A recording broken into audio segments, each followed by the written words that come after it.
Wara twaqqif tal-Fondazzjoni għaż-Żona Industrijali tal-Imrieħel, One News tkellem maċ-Chairman tal-Parsons Group Louis Farrugia li se jkun qed imexxi l-istess fondazzjoni.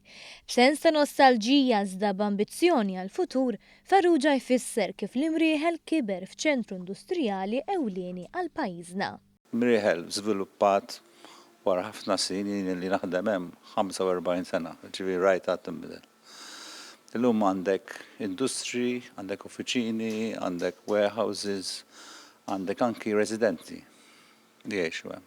Importanti allura li jkun hemm żvilupp pjanat fit-tul u immedjat.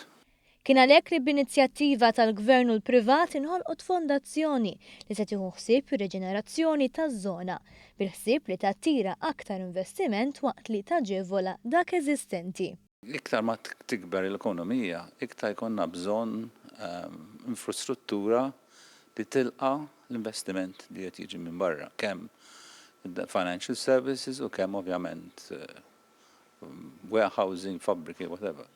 Ġifieri nkunu lesti għal x'inhu ġej. Rridu nippjanaw mhux ovvjament id-domanda tiġi u ma jkunx hemm pjan fit-tul.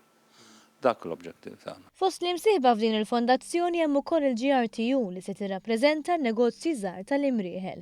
F'kummenti ma' One News il-President Paul Abela tenna s-sodisfazzjon tiegħu għal din l-inizjattiva. Aħna mill-ewwel malli il-Ministru Konrad Mizzi approċċjana għal din il-fondazzjoni, aċċettajna li aħna nirrappreżentaw iż-żgħar. Illum bħalma jaf kulħadd iż-żona mhijiex qiegħda f'kundizzjoni tajba, biss naħseb din il-fondazzjoni u b'din il-kooperazzjoni li l-GRTU u n-negozji żgħar ħajatu kontribuzzjoni fiha ikun il-futur tagħhom ikun ħafna aħjar. Li lim il-benefiċċji fit-tul qabel jżid li twaqqif tal-fondazzjoni kellha impatt immedjat fuq kwalunkwe negozju li llum qed jopera miż-żona industrijali tal-Imrieħel. Hekk għandek garax li llum il-valur tiegħu kien tant illum malli dawn l-upgrading kollu, inti il-valur tal-assi tiegħek kibru.